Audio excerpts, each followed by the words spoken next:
بسم اللہ الرحمن الرحیم۔ سچ ہے، ریئلی دونوں صحیح ہے۔ وسیلہ ضروری ہے یہ بھی ٹھیک، وسیلہ ضروری نہیں یہ بھی ٹھیک۔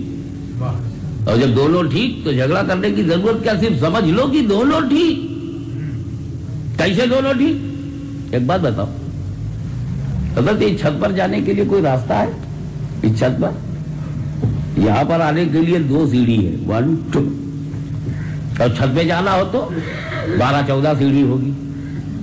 تو سیڑھی کے وسیلے سے جب اوپر جاؤ گی تو سیڑھی کا وسیلہ چاہیے نا،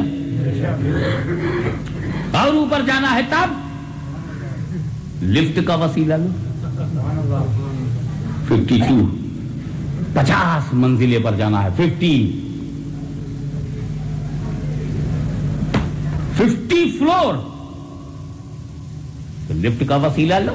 1 کلومیٹر اوپر جانا ہے صاحب تو بولے ہیلی کاپٹر کا وسیلہ لو، اور اوپر جانا ہے بوئنگ کا وسیلہ لو، اور اوپر جانا ہے جمبو جیٹ کا وسیلہ لو، اور اوپر جانا ہے 200 میل تک ہوا ہے، دا ایئر 200 مائلز فرام دی ارتھ۔ اس کے بعد کیا ہے یہ جاننا ہے، اسپوتنک کا وسیلہ لو، جہاز بیکار ہے۔ اور اوپر جانا ہے تو راکٹ کا وسیلہ لو۔ کیا مطلب، جتنا اوپر جانا ہو اتنا ہی مضبوط وسیلہ بھی ہو۔ ارے اتنا ہی اوپر آنا تھا تو یہ کافی ہے، لیکن اور اوپر جانا ہے تو مضبوط سینہ ہو، اور اوپر جانا ہے تو اس سے مضبوط لفٹ، اور اوپر جانا ہو تو ایروپلین، اور اوپر جانا ہو تو راکٹ۔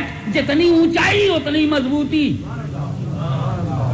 تو میرے خدا سے زیادہ کوئی بزرگ و برتر نہیں، میرے خدا سے زیادہ کوئی بزرگ و برتر نہیں، اور میرے نبی سے زیادہ کوئی مضبوط تر نہیں۔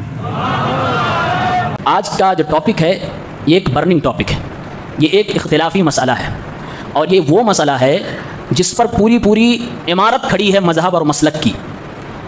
یہ ہے مسئلہ وسیلے کا، کہ وسیلہ اختیار کرنا چاہیے کہ نہیں کرنا چاہیے۔ کیا اہل حدیث لوگ مکمل طور سے وسیلے کا انکار کرتے ہیں؟ اس طرح کے سوالوں کے جوابات آپ کو ملیں گے۔ سب سے پہلے آپ یہ جان لیں اور یہ بات دماغ میں بٹھا لیں، جیسے میں اللہ کا بندہ ہوں ویسے شیخ صاحب بھی اللہ کے بندے ہیں، آپ بھی اللہ کے بندے ہیں، ہر شخص اللہ کا بندہ ہے، اس میں کوئی فرق نہیں ہے۔ ہر بندے کا حق ہے کہ وہ اپنے رب سے ڈائریکٹ کنیکٹ کر سکے، یہ ہر بندے کا حق ہے۔ اگر ہم زبردستی کریں کہ آپ اللہ رب العالمین سے ڈائریکٹ دعا نہیں کر سکتے اور میں اس پر فوکس کروں، اللہ کی قسم میں ظلم کر رہا ہوں، آپ کے بندے ہونے کا حق چھین رہا ہوں۔ یہ ہر بندے کا حق ہے کہ اپنے رب سے وہ ڈائریکٹ سوال کر سکے۔ اگر کوئی چھین رہا ہے اور یہ آپ کو پڑھا رہا ہے کہ جیسے چھت پہ جانے کے لیے سیڑھی کی ضرورت ہے، بغیر سیڑھی کے تم چھت پہ نہیں جا سکتے، کنویں سے پانی نکالنے کے لیے ڈول کی ضرورت ہے، بغیر ڈول کے تم کنویں سے پانی نہیں نکال سکتے، اپنے کسی بڑے آفیسر اور حاکم سے ملنے کے لیے اس کے سیکریٹری اور گیٹ مین سے ملنے کی ضرورت ہے، اس کو کراس کرنے کی ضرورت ہے، بغیر اس کے تم اس سے مل نہیں سکتے۔ اس طرح کی جو مثالیں دے کر آپ کو سمجھائے اور پھر کہے اسی طرح سے تم اپنے رب سے ڈائریکٹ دعا نہیں کر سکتے، اپنے رب سے اپنی حاجات، اپنی منتیں اور اپنی تمام دنیا کی چیزیں نہیں مانگ سکتے جب تک کہ کسی کا وسیلہ نہ اختیار کرو، بیچ میں کسی کو میڈیٹر نہ لاؤ۔ اگر ایسی کوئی بات کہتا ہے تو آپ کے بندے ہونے کا جو حق ہے، آپ کے اور اللہ کے درمیان کی جو چیز ہے وہ آپ کو چھین رہا ہے، آپ کو دنیا میں اللہ سے دور کر رہا ہے۔ آج اسی لیے دنیا میں جب کسی سے کہا جاتا ہے کہ دعا میں کسی بزرگ، کسی شخصیت، کسی ولی، کسی شہید، کسی امام، کسی نیک آدمی، یہاں تک کہ محمد الرسول اللہ صلی اللہ علیہ وسلم کا نام لے کر ان کا وسیلہ پکڑنا جائز و درست نہیں ہے، تو لوگ بھڑک جاتے ہیں اور یہی سب مثالیں دیتے ہیں جو میں نے آپ کے سامنے رکھی۔ سب سے مشہور مثال ہے چھت پر جانے کے لیے سیڑھی کی ضرورت ہے۔ ایک صاحب کو میں نے سنا ہے، وہ تقریر کرتے ہوئے کہہ رہے ہیں کہ آڈینس تک اپنی آواز پہنچانے کے لیے مائک کی ضرورت ہے، تو اللہ رب العالمین تک اپنی آواز پہنچانے کے لیے کیوں نہیں ولیوں، پیروں اور شہیدوں کی ضرورت ہے؟ یہ ان کی دلیل ہے، یہ ان کی عقلی دلیل ہے۔ عوام سمجھ جاتی ہے ہاں بات تو صحیح ہے، بغیر سیڑھی کے چھت پہ نہیں جا سکتے، بات تو صحیح ہے، بغیر مائک کی آواز ہم دور تک نہیں پہنچا سکتے۔ اللہ کے بندوں ذرا دماغ لگاؤ۔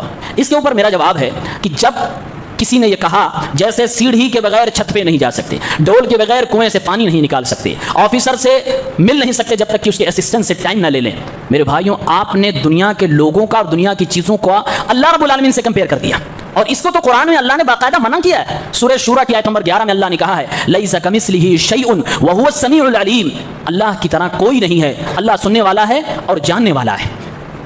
لہٰذا یہ مثالیں اللہ رب العالمین کے لیے دینا، یہ مثال دینا ہی غلط ہے۔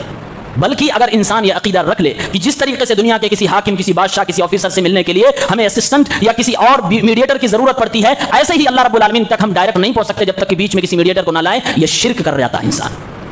اگر یہ عقیدہ رکھ لے تو اس کا شرک مانا جائے گا، وہ شرک میں مبتلا ہو گیا.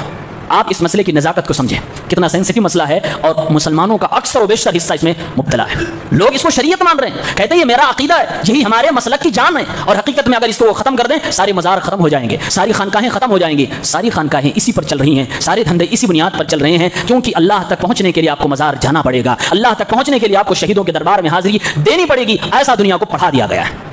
تو سب سے پہلی چیز اللہ رب العالمین کے لیے یہ مائک، آفیسر، کنواں، سیڑھی، چھت مثال دینا یہ غلط ہے. اگر آپ نے عقیدہ بنا لیا ہے تو یہ شرک ہو گیا. توبہ کرنا لازم ہے، ضروری ہے. دوسری بات یہ ہے، بات صحیح ہے کہ مائک کے ذریعے سے آواز دور تک پہنچتی ہے. آڈینس دور ہے، ہم دور ہیں، اس لیے آواز پہنچانے کے لیے ہم مائک کا سہارا لیتے ہیں، کیونکہ ہمارے پاس اتنی طاقت نہیں کہ ہم اپنی آواز وہاں تک پہنچا سکیں. آپ اس مثال کو اللہ کے اوپر کیسے فٹ کر رہے ہیں؟ سب سے پہلے اللہ دور کہاں ہے؟ قرآن کریم میں تو اللہ تبارک و تعالیٰ سورہ بقرہ کی آیت نمبر 186 میں فرماتا ہے وَإِذَا سَأَلَكَ عِبَادِي عَنِّي فَإِنِّي قَرِيبٌ. اے نبی صلی اللہ علیہ وسلم، جب میرے بندے آپ کے بارے میں میرے بارے میں آپ سے سوال کریں، فَإِنِّي قَرِيب، تو میں بہت زیادہ قریب ہوں، وَنَحْنُ أَقْرَبُ إِلَيْهِ مِنْ حَبْلِ الْوَرِيدِ، میں اپنے بندے کی شہرک سے بھی زیادہ قریب ہوں. سورہ بقرہ کی جو آیت میں نے پڑھی ہے اس میں اللہ نے یہاں تک نہیں کہا اے نبی آپ کہہ دیجئے کہ میں قریب ہوں. یہ کہہ دیجئے کا ٹکڑا بھی اللہ نے غائب کر دیا ہے تاکہ قرآن پڑھنے والا ترنت سمجھ جائے کہ اللہ رب العالمین کو دعا کرنے کے لیے کہہ دیجئے کی بھی گنجائش نہیں ہے. ڈائریکٹ اللہ سے آپ مانگو.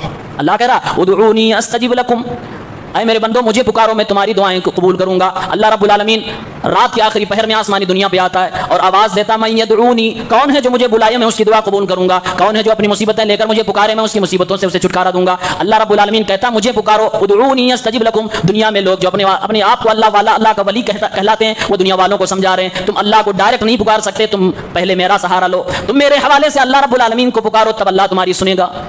یہ قرآن کو یا تو صحیح مان لو یا تو ان کو صحیح مان لو، دونوں میں سے کوئی ایک ہی صحیح ہے کیونکہ دونوں کانسیپٹ ایک دوسرے سے الگ ہیں. تیسری بات یہ ہے دور والے اس لیے نہیں سن رہے ہیں کیونکہ میرے اندر طاقت نہیں ہے اور ان کے کانوں میں طاقت نہیں ہے کہ وہ دور کی آواز کو سن لے جائیں. اللہ کے بارے میں تو اللہ کے نبی صلی اللہ علیہ وسلم فرما رہے وہ تو سنتا ہے.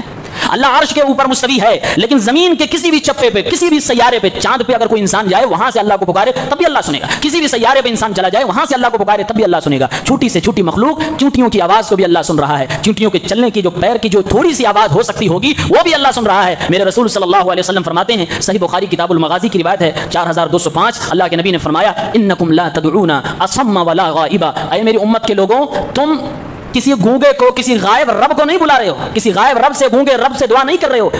انکم تدعون سمیعا قریبا وهو معکم، تم ایسے رب سے دعائیں کر رہے ہو جو سننے والا ہے، جو قریب ہے، وہ تو تمہارے ساتھ ہے، اتنا قریب ہے کہ تمہارے ساتھ ہے. یہاں ساتھ کا مطلب یہ نہیں ہے کہ تمہارے ساتھ ساتھ چل رہا ہے، مطلب یہ ہے کہ وہ سن سکتا ہے. زمین کے کسی بھی چپے میں، کسی بھی جگہ سے تم پکارو، سو کر، جاگ کر، جیسے بھی انداز میں، بلکہ تم زبان سے بعد میں کہو گے، دل میں پہلے ارادہ آئے گا کہ اللہ سے لو یہ مانگتے ہیں، اللہ پہلے ہی سن لیتا ہے. اللہ کو پہلے ہی معلوم ہو جاتا ہے کیونکہ وہ دلوں کی بات کو بھی جانتا ہے. پھر آپ کی یہ مثال ہے مائک اور چھت، یہ سب بیکار ہیں، یہ یہاں اللہ کے بارے میں نہیں فٹ ہو سکتی ہیں. اور چوتھی بات، ایک لاجک دیا جاتا ہے، بھائی تم شرابی ہو، کبابی ہو، نمازیں نہیں پڑھتے، تم نے سود کھائی ہے، تم بہت گنہگار ہو، اللہ تمہاری نہیں سنے گا. سمجھایا جاتا ہے نہیں سنے گا تو ان سے کہو یہ اللہ سے کہیں گے پھر اللہ سن لے گئے. یہ جھوٹ ہے. اللہ گنہگاروں کی پہلے سنتا ہے. آپ اصل مصیبت کہاں ہے؟ اصل مصیبت یہ ہے لوگوں نے اللہ کو لوگوں کی طرح سمجھنا شروع کر دیا. آفیسر صاحب ناراض ہو گئے تب نہیں سنیں گے، بغیر اسسٹنٹ کے نہیں جاؤ گے تو تمہاری فائل ہی نہیں کھلے گی. اللہ رب العالمین کو بندوں پر آپ نے قیاس کرنا شروع کر دیا. یہی غلطی ہماری اور آپ کی، اور یہ بڑی غلطی ہے، عقیدے کی غلطی ہے. اللہ تعالیٰ کتنے بڑے گنہگار کی سنتا ہے. آپ کو میں مثال دوں، آپ نے مشہور بات سنی ہوگی، 99 لوگوں کا قتل کرنے والا توبہ کی جب بات پوچھتا ہے تو اسی طرح کے لوگ تھے، کہنے لگے تمہاری کہاں سنے گا. اس کو بھی قتل کر کے 100 کی تعداد اس نے پوری کر دی. اللہ رب العالمین سے توبہ کرنے کے لیے بندہ آگے بڑھا، توبہ کیا بھی نہیں تھا لیکن ارادے سے زمین پہ چل پڑا تھا. جس عالم کے پاس جا رہا تھا اس طرف اس کے قدم زیادہ تھے، جنت کے فرشتے اس شخص کو لے کر گئے.